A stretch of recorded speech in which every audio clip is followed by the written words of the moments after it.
because they are putting on a hell of a show here. Absolutely.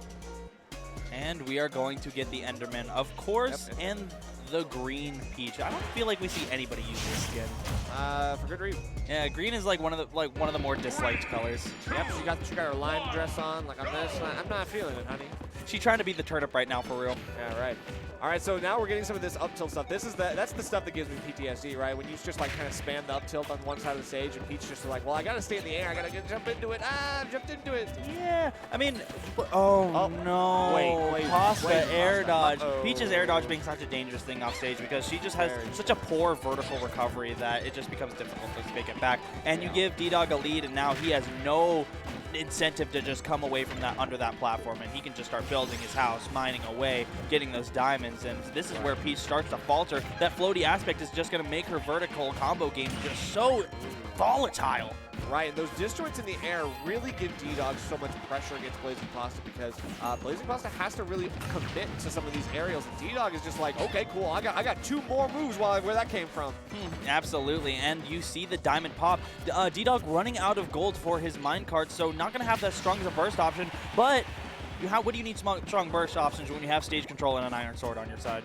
For sure. And now on the other side of the wall, theoretically, this is a good place for BlazingPasta to get in, but you can see the bait into the down air, looking for something big here. Snaps right back to ledge, and BlazingPasta looking for a lot of shield pressure. Might want to poke here. And wow, the air, yep, the roll in actually, it triggers the hit detection, but it doesn't actually hit him. So I think small battlefield. Oh, that was a bomb! Oh my Jesus. god, okay, wow, whoa, that was so quick. I think small battlefield has axe properties to where you are forced out to like using axe, and like he can't mine that much anymore, but he's gonna get the diamond off of the ledge. He only has 2 iron to his name. Get spiked. Okay, actually good tech, very good tech, and now able to turn this around. That actually mistech from Ddog ends up leading into BlazingPasta potentially having an advantage state, but it's gone now. Wow. BlazingPasta needs to make the most out of these ledge situations because that's where he's going to make his most bread. But when Ddog has center stage with Diamond Bear, it's just going to catch you trying to float in a certain zone. That backer are doing such a good job of just denying aerial ground. Right, and right now BlazingPasta getting very close to getting hit by some of these moves. Ddog looking for a big advantage state here. However, BlazingPasta just kind of running into the pickaxe at this moment. Has to be very cautious on approach.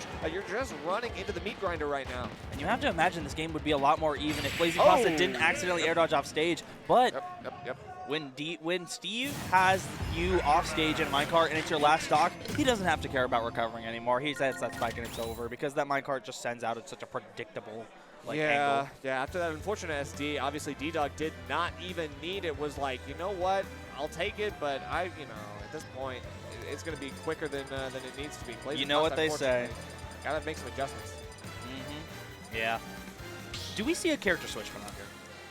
I don't know. Because I feel like BlazingPasta just has a plethora of characters. I think probably not. Nah, yeah. Just going right back to the Peach. Tried and true. Very respectable decision. And let's see what the stage pick is. Because you don't want to go to FD because that uses shovel. And then, no way. But yeah, it's going to be Tennessee. All right. KK coming out to play tonight. Just very special. That's right. We got live music here at bae100. What are you going to say? The production value is amazing. That's right. He actually pancaked under the turnip, and that turnip was like not very high off the ground either. It's still somehow gonna go right over his head.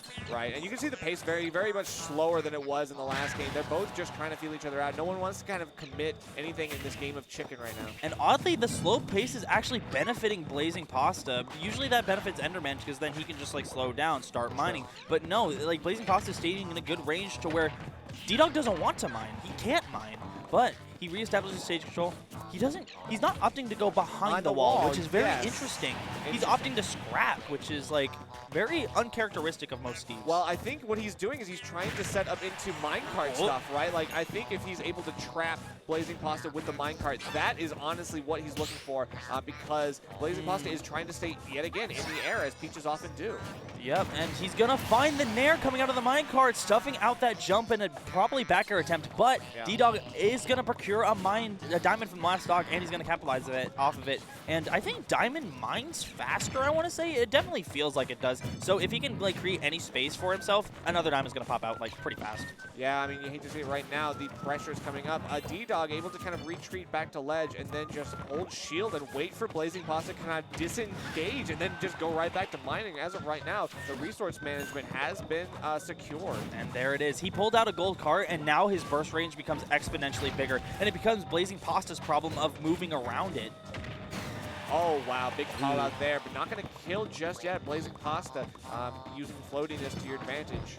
Like, look at all the movement options that he have. Like, you don't know. Like, it's all pressure of, like, what is he going to throw out next? When is his pressure finally over? And that guessing game is always in Steve's advantage because anything could kill you if you guess wrong. Yeah, absolutely. Now going behind the wall. This is where things get interesting because you can use that platform to avoid that minecart. However, you're still looking for an approach here. Ddog, that whiff grab is going to get punished, but still low percent. Not much BlazingPasta can do at this moment. He just wants to get that percent to rise and hang on to the stock for as long as possible. And Ddog just wants to put him on a ride. That little roller coaster of death, that minecart is not going to be doing too much for him. Obviously, he's establishing a lot of pressure, but he's not really getting much off of it in terms of combo or like kill power.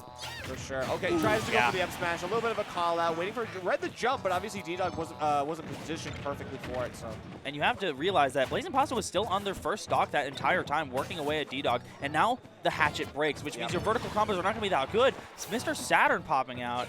Oh, and now, yeah, obviously BlazingPasta could not have shielded there. Ddog was good to take that in hand. You can actually mess with the piece very quickly. Oh, no. Don't hang out there too long. What are you doing out there, brother? Yeah.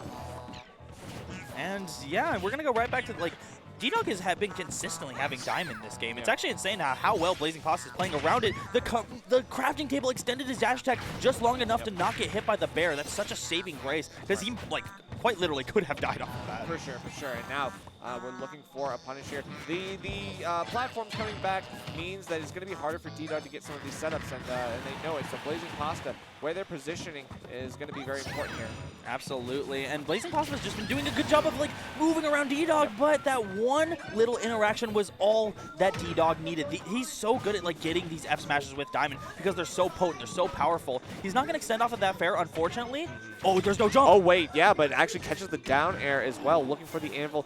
Has to elytra back, and now I don't know. That spacing was so good. Good that catches behind, and that's going to be game number 2 for BlazingPasta. Wow. Tri-State going insane for their boy. Wow, wow, wow, wow. Okay, now we're looking at a game 3. This is very good for BlazingPasta. I mean, this is what you want.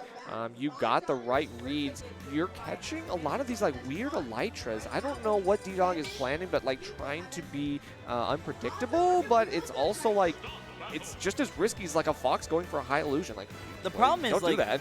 The problem is like it doesn't matter how quirky you think you're being in this like range. If BlazingPasta is not trying to interact with you, what does it all mean?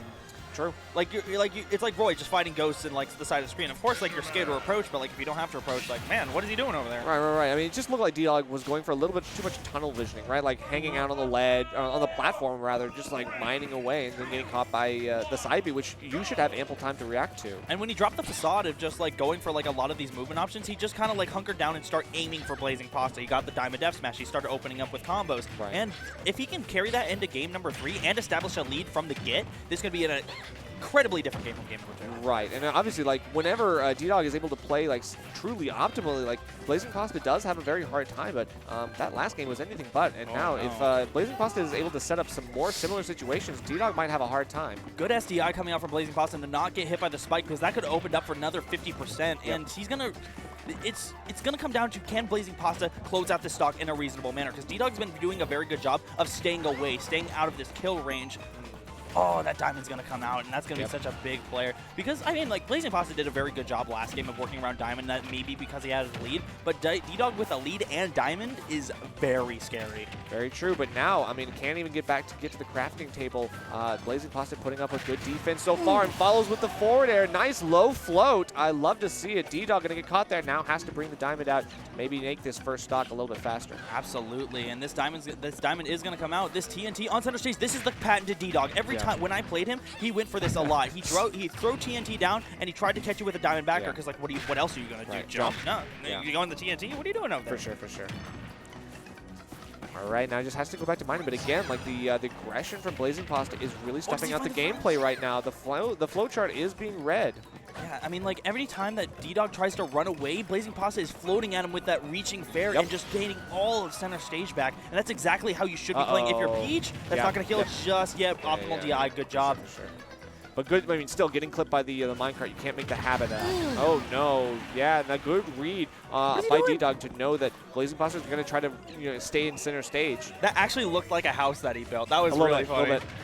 Oh, the diamond pickaxe going to break, and he's going to build a new stone pickaxe for himself, but obviously not going to be super powerful in terms of that Nair traded. BlazingPasta has a stock lead, and if he can start whittling down Ddog, Ddog doesn't have diamond on deck to work with. He only has stone, so these trades are going to be very good for BlazingPasta. That's true. He's scrambling for resources right now, and at least getting an off-stage situation. Ddog able to get a little bit more, still fishing for that big resource he's looking for. BlazingPasta now knows that now or never. Get some of these big combos, especially now that the crafting table takes away a little bit more resources from Ddog. Pasta can't get too antsy for these hits, but he is staying controlled. He is staying calculated, finding these hits against Ddog, and you are at even percents, but not even stocks. This could be very, very good for BlazingPasta if he happens to get Ddog off stage. Okay, now sets up the TNT, knows that he needs to safely get some more resources and tries to get as much as possible while that sets up. BlazingPasta still gets something here. No tech there, looking for something here. Another forward air. Can we close it out or not? Oh, he goes for the read. He's not going to get it. Gets the grab, put him right back off stage, and Ddog is in such an uncomfortable situation. If he can, he gets the neutral get up, and BlazingPasta is going to take it in a Game 3 scenario. Everybody in the crowd loves to see BlazingPasta come through for a tri-state. No way. That was insane. A very, very good read. Not a reaction, but a read. Knew Ddog was going to get up right into it, and Ddog, as expected, the crystal ball does not lie. And you have to, there was one defining factor about all three of these games. Whoever started with the lead won the game. You're right. Because, like, again, that lead did diminish, but hey, it never went away. Exactly. Because when you're rolling the dice and you have the odds, the house always wins. So true. And honestly, BlazingPasta with the upset, man, Ddog, that is something I did not expect. But what can I say?